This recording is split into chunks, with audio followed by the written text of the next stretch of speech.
എനിക്കറിയാം കേരളത്തിലെ അമ്മമാർക്കെന്നെ വലിയ കാര്യമാണ്. 50 വർഷം നമ്മുടെ തൊഴിൽ പോലെ നമ്മൾ കൂടെ കൊണ്ടു നടന്ന ചലച്ചിത്ര ലോകത്ത് ഒക്കെ നിൽക്കാൻ സാധിക്കുക എന്ന് പറയുന്നത് തന്നെ ഒരു വലിയ ഈശ്വരാധീനമായിട്ടാണ് ഞാൻ കാണുന്നത്.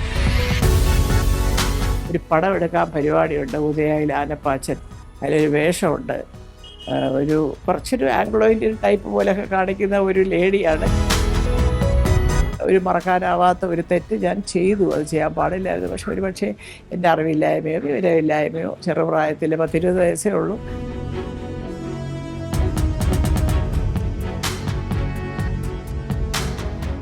നമസ്കാരം.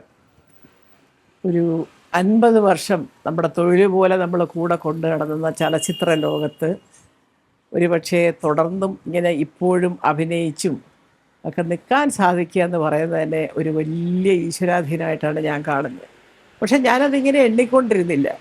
കാരണം 10-20 വയസ്സുള്ളപ്പോൾ ഞാൻ ഉത്തരായനത്തിൽ അഭിനയിക്കാൻ കോഴിക്കോട് ഒരു അമ്പലത്തിൻ്റെ മുമ്പിൽ ചെന്ന് നിൽക്കുമ്പോൾ അന്ന് മുതലുള്ള നോക്കുകയാണെങ്കിൽ കറക്റ്റാണ്. ഈ ഫെബ്രുവരി ആകുമ്പോൾ ആ അഭിനയ ദിവസം തുടങ്ങിയിട്ട് ആ പടം ഇറങ്ങാനൊരു 2 പക്ഷെ അത് വലിയ അവാർഡുകളൊക്കെ വാങ്ങിച്ച പടമായതുകൊണ്ട് ഇപ്പം അങ്ങനത്തെ പടങ്ങളൊക്കെ തിയേറ്ററിൽ വരുന്നത് വളരെ വൈകിയാണല്ലോ. രഞ്ജി ഇത് പറഞ്ഞപ്പോൾ എനിക്കൊരു ഭയങ്കര ഇതെങ്ങനെ ഇവരൊക്കെ ഓർത്ത് വെച്ചതെന്നുള്ളതാണ് ആദ്യം എൻ്റെ മനസ്സിൽ തോന്നിയത്, സത്യം തുറന്ന് പറയാം. അപ്പോൾ ഞാൻ തോന്നി, അയ്യോ 50 വർഷമോ അപ്പോൾ ഞാൻ പറയാം, അല്ല അത് നമുക്കൊന്ന് ആഘോഷിക്കണം. അപ്പോൾ ഞാൻ ആദ്യം ധരിച്ചത്, ഈശ്വര, ഇവിടെ നായകന്മാരും നായികമാരും ഒക്കെയാണ് ആഘോഷിക്കുന്നത് വയസ്സുകാലത്ത്. വലിയ ചേച്ചി ആഘോഷം അപ്പോൾ കാണാം. അവർ പറഞ്ഞത് അതല്ല, 50 വർഷം ഒരു രംഗത്ത് നിൽക്കുക എന്ന് പറയുന്നത് എന്തൊക്കെ പറഞ്ഞാലും ഒരു വലിയ കാര്യമാണ്. എനിക്ക് ഒരുപാട് വ്യക്തിപരമായിട്ട് ശത്രുക്കളില്ല കേട്ടോ. പിന്നെ ഈ മക്കളൊക്കെ ഇങ്ങനെ അങ്ങ് പോയതുകൊണ്ട് ചിലപ്പം അവരോടൊക്കെയുള്ള വല്ല എന്തെങ്കിലും ഒരു ശത്രുത വെച്ചോണ്ട് എന്നെ എന്തെങ്കിലുമൊക്കെ ഒന്ന് ചെറിയ മുറിവേൽപ്പിക്കാൻ പറയുന്നതല്ലാതെ ഒരു ട്രോള് വന്നാൽ പോലും അതിൽ ഒരു തമാശയും അതിലൊരു സത്യസന്ധതയൊക്കെ ഉണ്ട്. അങ്ങനെ കണ്ടമാനമൊന്നും ചുമ്മാ. പിന്നെ ഓഫ് കോഴ്സ് ഇപ്പോൾ പിള്ളേരെ പറ്റി പറയുമ്പോൾ അതിൻ്റെ താഴെ അങ്ങനെ അത് കാരണം അമ്മയ്ക്ക് ഇപ്പോൾ വലിയ ജാടയാന്നൊക്കെ. പക്ഷേ എനിക്ക് ജാടയുണ്ടെന്ന് ഈ കേരളത്തിലൊരു തരം വിശ്വസിക്കില്ല. ഈ ട്രോളുകാരോ അല്ലെങ്കിൽ ഈ പറയുന്ന ഈ കമൻസ് എന്ന് പറയുന്നത് കൂടുതലും വ്യക്തിപരമായിട്ടുള്ള ഇഷ്ടം കൊണ്ട് മറ്റൊരാളിനെ കുറച്ചൊന്ന് താറടിച്ച് കാണിക്കുക എന്നുള്ള ഒരു ഉദ്ദേശം മാത്രമാണ്. അപ്പോൾ ഞാൻ പറയാം, അല്ല എന്നാലും ഈ പ്രായത്തിൽ ഇത് വേണമെന്ന് ചോദിച്ചാൽ, അയ്യോ പ്രായമോ അതൊന്നുമല്ല, 50 വർഷം. സത്യം പറയണേ, ആ ഒരു സ്നേഹപൂർവ്വമുള്ള അറിയിപ്പുകളും വളരെ സ്നേഹമസൃണമായ ക്ഷണവും ഇങ്ങനൊരു പരിപാടി നടത്തിയാൽ ചേച്ചി പങ്കെടുക്കണമെന്നുള്ളത്, അങ്ങനെ 50-ാം വർഷം ആഘോഷിക്കുന്നത് പറഞ്ഞു. സന്തോഷവും ഉള്ളിലൊരു സങ്കടവും ഒരു അഭിമാനവും ഒക്കെ. സങ്കടം എന്ന് പറഞ്ഞാൽ നമുക്കൊരു സന്തോഷം കൊണ്ട് വരുന്ന കണ്ടുണ്ടല്ലോ, ഈശ്വര ഇത്രയൊക്കെ ഈശ്വരൻ സഹായിച്ചല്ലോ. പിന്നെ ഒരു മറുഭാഗം പറയുകയാണെങ്കിൽ വ്യക്തിപരമായ ഒരു ഈ പറഞ്ഞ പോലെയുള്ള എന്തെങ്കിലുമൊക്കെ ഒരു ചെറിയ ഒരു എൻ്റെ പേരിൽ ആരെങ്കിലുമൊക്കെ പറഞ്ഞാലും എനിക്കറിയാം കേരളത്തിലെ അമ്മമാർക്കെന്നെ വലിയ കാര്യമാണ്. കാരണം എനിക്ക് വരുന്ന മെസ്സേജുകളിൽ കൂടുതലും മക്കൾ അമ്മമാർക്ക് വേണ്ടി എഴുതുകയും മക്കൾക്കും ഇഷ്ടമാണില്ലെന്നല്ല, പക്ഷേ എന്നാലും എൻ്റെ അമ്മയുമായിട്ട് ഒരു വാക്കൊന്ന് സംസാരിക്കുകയോ ചേച്ചി എന്ന് വരുന്ന ഫോൺ കോളുകളുടെ മെസ്സേജ് എൻ്റെ കിടപ്പുണ്ട്. എനിക്കതൊക്കെ കേൾക്കുകയോ ഞാൻ ആരാ ദൈവമേ ഒരു വാക്ക് പറയാൻ. അപ്പം ദുഃഖങ്ങളാണ്. എൻ്റെ മകളിങ്ങനെ ചെയ്തു. അപ്പോഴൊക്കെ ഞാൻ പറഞ്ഞു കൊടുക്കും, അമ്മ മകള് ഒരു കല്യാണം കഴിയുന്നത് വരെ നമ്മൾ മാത്രമേ ഉള്ളൂ ആ കുട്ടിക്ക് ആശ്രയം. അത് കഴിയുമ്പോൾ ഒരു ധൈര്യം വരും, എൻ്റെ ഭർത്താവുണ്ട് എൻ്റെ കാര്യങ്ങൾ നോക്കാനത്. അപ്പോൾ അവർ കുറച്ചുകൂടെ ഒന്ന് ബോൾഡാവും. പല കാര്യങ്ങളും ചിലപ്പോൾ നമ്മൾ അറിയാതെ അവർ ചെയ്യും. അത് അവരുടെ തെറ്റാണെന്ന് പറയരുത്. ഇങ്ങനെയൊക്കെയുള്ള ഒരു കുടുംബപരമായ പ്രശ്നങ്ങൾക്ക് വിളിക്കും. പിന്നെ മക്കളുടെ കാര്യം ചോദിക്കാൻ വിളിക്കും. അമ്മ വാസ്തവത്തിൽ എപ്പോഴും അമ്മയുടെ ഒരു ഭക്തി കൊണ്ടാണോ അമ്മയുടെ മനസ്സിൻ്റെ നന്മ കൊണ്ടാണോ ഈ പറഞ്ഞതുപോലെ സുഖേട്ടൻ നേരത്തെ പോയിട്ട് മക്കളൊക്കെ ഇത്ര മിടുക്കരായില്ലേ എന്നൊക്കെ പറയുമ്പോൾ എനിക്ക് തോന്നും, ശരിയാണല്ലോ, സുഖേട്ടൻ ആഗ്രഹിച്ചതുപോലൊക്കെ മക്കൾ വന്നല്ലോ എന്നൊക്കെ തോന്നും. ഏവം വിധേന ഞാൻ ഈ മുഖവുരയൊക്കെ പറയുന്നത്, ഈ 50-ാം വർഷം സിനിമയിൽ വന്നതിന് ശേഷം ആഘോഷിക്കുന്ന വേളയിൽ ഒരുപാട് പേരെ വിനയപുരസ്സരം നമസ്കരിച്ചുകൊണ്ട് ഞാൻ ഓർക്കണം. ഒന്നാമത് ശ്രീ അരവിന്ദൻ. അദ്ദേഹം പോയെങ്കിലും അദ്ദേഹത്തിൻ്റെ ഉത്തരായനത്തിലൂടെയാണ് ഞാൻ സിനിമയിൽ ആദ്യം വരുന്നത്. അത് ആ വരാനുണ്ടായ സാഹചര്യങ്ങളൊക്കെ എൻ്റെ ജീവിതത്തിലുണ്ടായ ചില ഒരു വളരെ ദുഃഖകരമായ ഒരവസ്ഥയിലൂടെ അങ്ങനെ തിക്കൊടിയൻ സാറ് കോഴിക്കോട് പട്ടത്തുള്ള കരുണാകരൻ സാറ് കൂടെ എൻ്റെ അടുത്ത് വന്നിട്ട് അഭിനയിക്കുമെന്നൊക്കെ കേട്ടല്ലോ, കോളേജിലൊക്കെ ഭയങ്കര മിടുക്കിയായിരുന്നു, ബെസ്റ്റ് ആക്ട്രസ് വാങ്ങിച്ചിട്ടുണ്ടെന്നൊക്കെ കേട്ടു. ഞാൻ പറഞ്ഞു അതൊക്കെ ഈ ഒരു യൂത്ത് ഫെസ്റ്റിവൽ ലെവലാണ്, എന്താ സാധനം ചോദിച്ചപ്പോൾ ഇവർ രണ്ടുപേരും എൻ്റെ വല്യച്ഛന്മാരെയൊക്കെ അറിയും, കൈനിക്കരയിലുള്ള എല്ലാവരെയും അറിയും, എൻ്റെ അച്ഛനടക്കമുള്ളവരെ. കൂടുതലും അറിയാവുന്നത് കുമാരവിള വല്യച്ഛനെയായിരുന്നു അവർക്കൊക്കെ. ഞാൻ പറഞ്ഞു എന്താ അതിങ്ങനെ ഒരു കഥാപാത്രമുണ്ട്, അല്ല എല്ലാം കൂടെ ഒരു 5-8 സീനേ ഉള്ളൂ, പക്ഷേ അത് നായകൻ്റെ കൂടെ തന്നെയാണ്. അതായത് ഈ നായകനെ ഇപ്പം വന്ന് എന്നെ കല്യാണം കഴിക്കുമെന്ന് ആഗ്രഹിച്ച് നടക്കുന്ന മുറപ്പെണ്ണ, പക്ഷെ നായകൻ അങ്ങനത്തെ ഒരു കഥാപാത്രമല്ല, എല്ലാത്തിൽ നിന്നും അകന്ന് മാറി ജീവിക്കുന്ന ഒരിത്. അപ്പോൾ ഞാൻ അന്നത്തെ സാഹചര്യത്തിൽ എന്നെ വളരെ രക്ഷാപൂർവ്വം അച്ഛനെ അമ്മയെ ഏൽപ്പിക്കും, സുരക്ഷിതയായി എന്നൊക്കെയുള്ള ധാരണയിൽ ഞാൻ ജീവിക്കുന്ന കാലമാണ്. ആ ചെയ്യാം സാർ എന്ന് ഞാൻ പറഞ്ഞു. അങ്ങനെ പോയി ചെയ്യുമ്പോൾ എനിക്ക് ഓർമ്മയുണ്ട് അരവിന്ദൻ സാറിൻ്റെ സംവിധാനം. അയ്യോ, കാരണം അത് അദ്ദേഹത്തിൻ്റെ അന്ന് ഞാൻ ആ മാതൃഭൂമിയുടെ പുറകിൽ അദ്ദേഹം എഴുതുന്ന ഒരു ചെറിയ ലോകവും വലിയ വേഷം അത് മാത്രമേ എനിക്കറിയാവൂ അരവിന്ദൻ സാറിൻ്റെ സംഭവം. അല്ലാതെ എനിക്ക് അദ്ദേഹത്തിലെ ഒരു സംവിധായകൻ്റെ ഒരു അതൊന്നും എനിക്കറിയില്ല സത്യം പറഞ്ഞാൽ.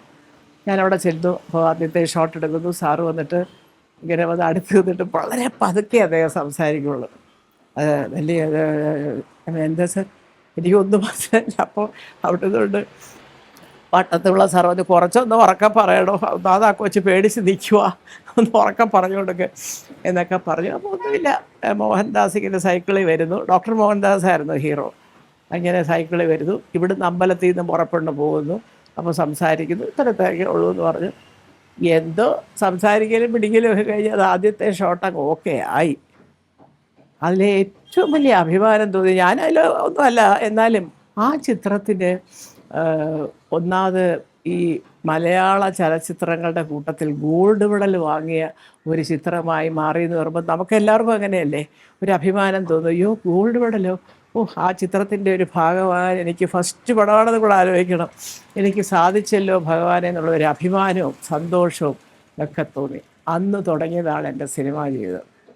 പിന്നെ അങ്ങോട്ട് തുടക്കകാലത്ത് പലപ്പോഴും ഒരു ജീവിതമാർഗമായിട്ട് തന്നെയാണ് സിനിമയെ ഞാൻ കണ്ടിരുന്നത്. കാരണം അത് കഴിയുന്നു, കാത്തിരുന്ന നിമിഷം, പുരുഷനാലപ്പുഴയുടെ ഒരു പടം, ഹമീദ് കാരശ്ശേരി അദ്ദേഹത്തിൻ്റെ മകൻ ഇപ്പോഴും എന്നെ വിളിക്കും കേട്ടോ, പിന്നെ സംവിധാനം ചെയ്ത ഒരു പടം. പിന്നെ അവിടെ നിന്ന് ഇങ്ങോട്ട് വരുമ്പോഴത്തേക്കും പിന്നെ ഒരു സന്തോഷം എനിക്ക് തോന്നി. ഇവരൊക്കെ എന്നെ സഹായിച്ചെങ്കിലും ഒരു സുപ്രഭാതത്തിൽ നമ്മുടെ ഡയറക്ടർ വിൻസെൻ്റ് മാഷ് എന്നെ വിളിക്കുകയാണ്. ആനപ്പാച്ചൻ എന്ന് പറഞ്ഞൊരു സിനിമ. അത് പറയാൻ കാര്യം എന്താ വെച്ചാൽ അതിന് മുമ്പ് തന്നെ ഞാൻ തമ്പിച്ചേട്ടൻ, ശ്രീകുമാരൻ തമ്പിച്ചേട്ടൻ്റെ വീട്ടിൽ ഇടയ്ക്കിടയ്ക്ക് പോകും. അപ്പോൾ കാരണം ഞങ്ങളടുത്ത അരിവാട്ടുകാരാണ്, അടുത്ത പരിചയമാണ്. എനിക്ക് രാജി എന്ന് പറഞ്ഞാൽ എനിക്ക് എൻ്റെ കൂടപ്പുറം പോലെ, അദ്ദേഹത്തിൻ്റെ സഹധർമ്മിണി. അങ്ങനെ പോവും അങ്ങനെയൊക്കെ ഇരിക്കുമ്പോൾ എപ്പോഴും രാജി പറയും അത് തന്നെ ചേട്ടാ വലിയ ഒരു വേഷം എഴുതാം അടുത്ത പടത്തിൽ ഒക്കെ. ഇങ്ങനെ രാജിയുടെ റെക്കമെൻഡേഷൻ ശക്തമായിട്ടുണ്ടായിരുന്നു. അപ്പോൾ ചേട്ടൻ്റെ അടുത്ത പടത്തിൽ ഞാനുണ്ടെന്ന് എനിക്ക് അറിയാം.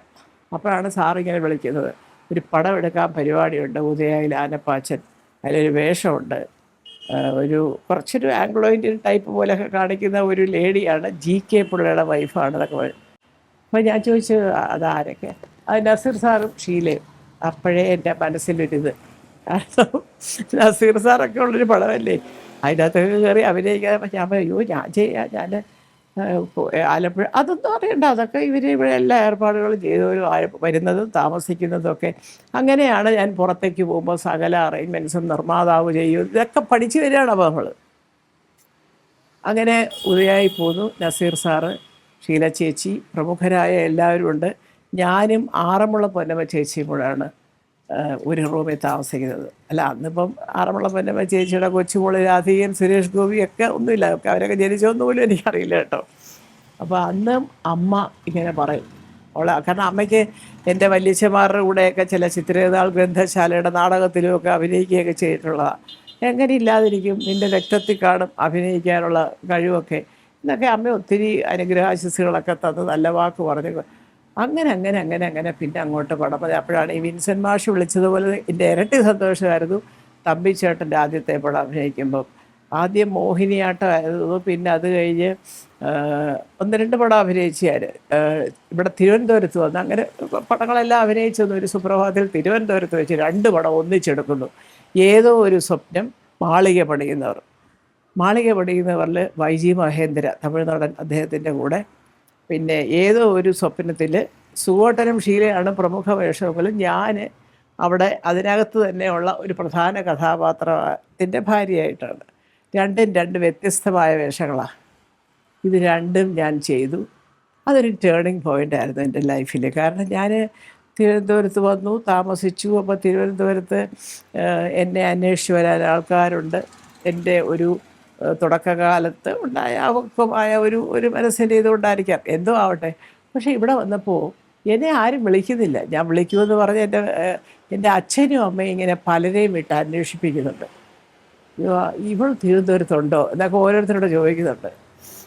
അങ്ങനെ ഇരിക്കുമ്പോഴാണ് സുകുമാര സാറിൻ്റെ രംഗപ്രവേശം. സുവേട്ടൻ്റെ ഡയലോഗ് അറിയാമല്ലോ. നിങ്ങളെൻ്റെ മകളോടെ പഠിച്ച കേട്ടോ. അത് എൻ്റെ അപ്പം അതെനിക്കറിയാം. സതീദേവി എന്നായിരുന്നു പേര്. സതി കൂടെ കൂടെ പറയും. എൻ്റെ ചേട്ടൻ സിനിമയിലാണ്. ഇപ്പോൾ അച്ഛന് ട്രിവാൻഡ്രത്താണ് ജോലി. അദ്ദേഹം PMG ആയിട്ടൊക്കെ റിട്ടയർ ചെയ്ത ആളാണ്. ശാസ്ത്രമംഗലത്താണ് ഞങ്ങൾ താമസം എന്നൊക്കെ പറഞ്ഞ് ഒരിക്കൽ സതിയുടെ പിറന്നാളിൽ ഞങ്ങളെ വീട്ടിൽ കൊണ്ടുപോയി. വീട്ടിൽ കൊണ്ടുപോയപ്പോൾ അന്ന് സുഖോട്ടൻ അവിടെ ഇല്ല. പക്ഷേ ഞങ്ങളൊക്കെ ഇറങ്ങാറായപ്പോൾ, ഞങ്ങൾ വിമൻസ് കോളേജിൽ ഒരു 5-6 പേരാണ്, ഇറങ്ങാറായപ്പോൾ പുള്ളി അവിടെ വന്നു. അപ്പോൾ പറഞ്ഞു, സുഖേട്ടാ ഇവരൊക്കെ എൻ്റെ ഫ്രണ്ട്സാണ് എന്നൊക്കെ പറഞ്ഞ് ഇങ്ങനെ പരിചയപ്പെടുത്തി. അതേ ഉള്ളൂ എനിക്കൊരു ഓർമ്മ. അപ്പോൾ ഞാൻ പറഞ്ഞു, എൻ്റെ പെങ്ങൾ നിങ്ങളുടെ കൂടെ പഠിച്ചതാണെന്നുള്ളതിൽ ഇവർ ഞാൻ അവിടെ വന്നിട്ടുണ്ട്, അത് ഓർമ്മയുണ്ട് എപ്പോൾ എന്നൊക്കെ ചോദിച്ച് 2 ഡയലോഗൊക്കെ അങ്ങനെ ഈ പറഞ്ഞ പോലെ ഏതോ ഒരു സ്വപ്നത്തിൽ അദ്ദേഹം അഭിനയിക്കുന്നു. അപ്പോൾ എന്നോട് ചോദിച്ചു, അല്ല എനിക്കൊരു കാര്യം അറിയണം, നിങ്ങളിതുവരെ അച്ഛൻ്റെ അമ്മയുടെ അടുത്ത് പോയില്ലേ? ഞാൻ പറഞ്ഞു, അല്ല അത് പോകാനുള്ളൊരു സാഹചര്യത്തിലല്ല ഞാനിന്ന് ജീവിക്കുന്നത്. അവരുടെ മനസ്സിൽ ഒരു മറക്കാനാവാത്ത ഒരു തെറ്റ് ഞാൻ ചെയ്തു, അത് ചെയ്യാൻ പാടില്ലായിരുന്നു. പക്ഷെ ഒരുപക്ഷെ എൻ്റെ അറിവില്ലായ്മയോ വിവരമില്ലായ്മയോ, ചെറുപ്രായത്തിൽ 10-20 വയസ്സേ ഉള്ളൂ.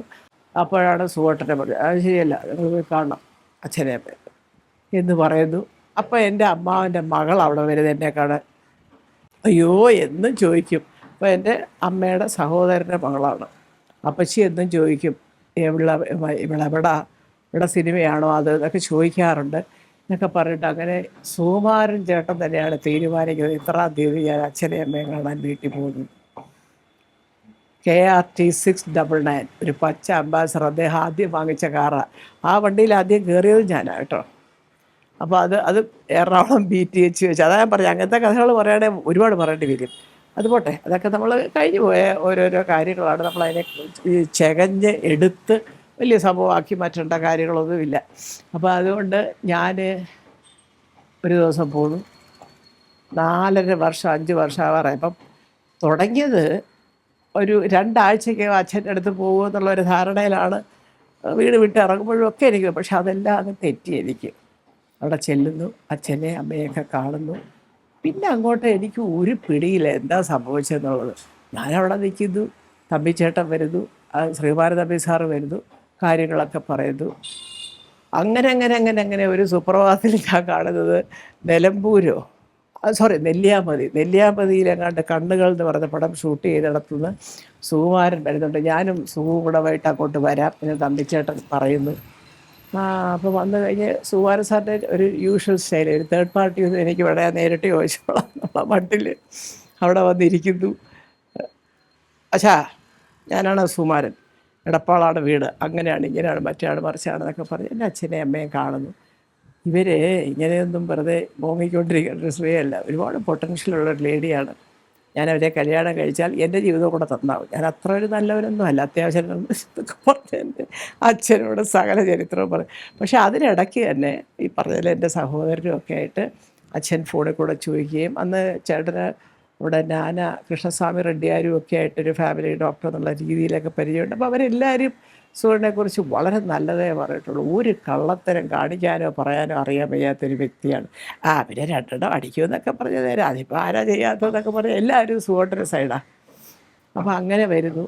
അദ്ദേഹം വന്ന് പറഞ്ഞത് അച്ഛന് വലിയ സന്തോഷമായിപ്പോയി. വേറെ ഒരാൾ പറയാതെ നേരിട്ടു. അപ്പോൾ എൻ്റെ അമ്മ വരില്ല, അമ്മയ്ക്ക് ഒരു ചെറിയ ഉടക്ക് കാണുമല്ലോ, അച്ഛനറിയാമല്ലോ, എൻ്റെ അച്ഛൻ വരും പറഞ്ഞേച്ച് പോയി. പിന്നീട് അച്ഛനും സഹോദരങ്ങളും വന്നു.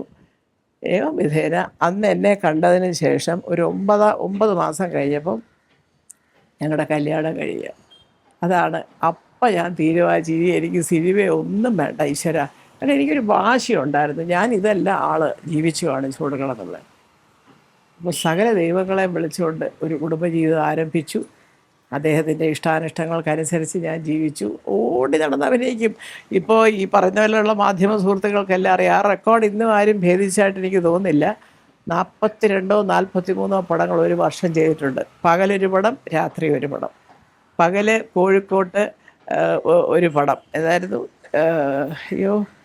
തേൻതുള്ളി കെ പി കുമാരസാറിൻ്റെ പടം വടകര, പകല് കോഴിക്കോട് ധന്യ വോയിസിലൂടെ, ഇങ്ങനെ 2 പടമൊക്കെയാണ് ഒരു ദിവസം ചെയ്യുന്നത്.